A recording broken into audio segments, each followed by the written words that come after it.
కార్తీక పురాణం 20వ అధ్యాయము. పురంజయుడు దురాచారుడగుట. జనక మహారాజు చాతుర్మాస్య వ్రత ప్రభావమును వినిన పిమ్మట వశిష్ఠునితో, గురువర్య, కార్తీక మాస మహత్యమును ఇంకనూ వినవలయననడి కోరిక కలుగుచున్నది. ఈ వ్రత మహత్యమునందు ఇంకనూ విశేషములు గలవా అను సంశయము కూడా కలుగుచున్నది.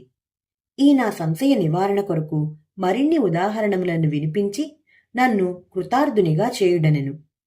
ఆ మాటలకు వశిష్ఠుల వారు మందహాసముతో, ఓ రాజా, కార్తీక మాస మహత్యము గురించి అగస్త్య మహామునికి అత్రిమునికి జరిగిన ప్రసంగమొకటి కలదు.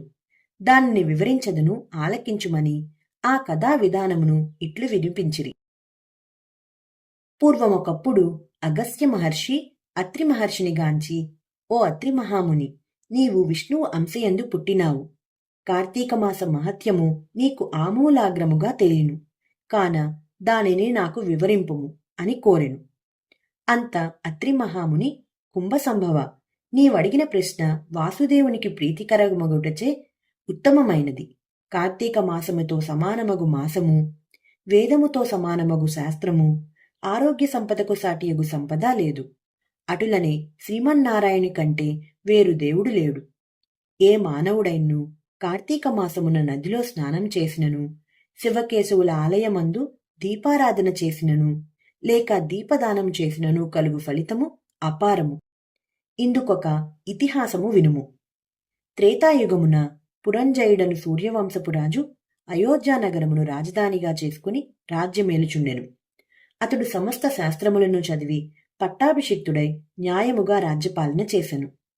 ప్రజలకెట్టి ఆపదలు రాకుండా పాలించుచుండెను.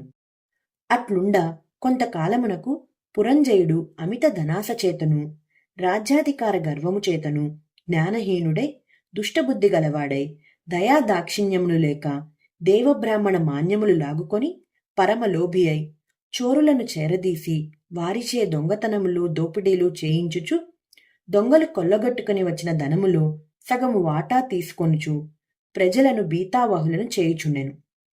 ఇటుల కొంతకాలం జరుగగా అతని దౌష్యములు నలుదిక్కులా వ్యాపించెను. ఈ వార్త కాంబోజ, టెంకణ, కొంకణ, కళింగాది రాజుల చెవుల పడినది.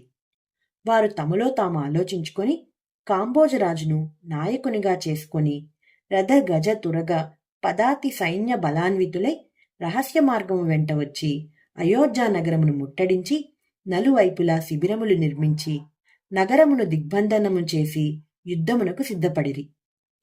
అయోధ్యానగరమును ముట్టడించిన సంగతిని చారుల వలన తెలుసుకొనిన పురంజయుడు తాను కూడా సర్వసన్నద్ధుడై ఉండెను. అయినను ఎదుటి పక్షము వారధిక బలాన్వితులుగా ఉండుటయు, తాను బలహీనుడుగా ఉండుటయు విచారించి ఏమాత్రం భీతి చెందక శాస్త్ర సమన్వితమైన రథమెక్కి సైన్యాధిపతులను పురికొల్పి చతురంగ బల సమేతమైన సైన్యముతో యుద్ధ సన్నద్ధుడై వారిని ఎదుర్కొనిన బేరి మ్రోగించి సింహనాదం గావించుచు మేఘములు గర్జించినట్లు హుంకరించి శత్రు సైన్యములపై పడెను. వింశాధ్యాయము 20వ రోజు పారాయణం సమాప్తం.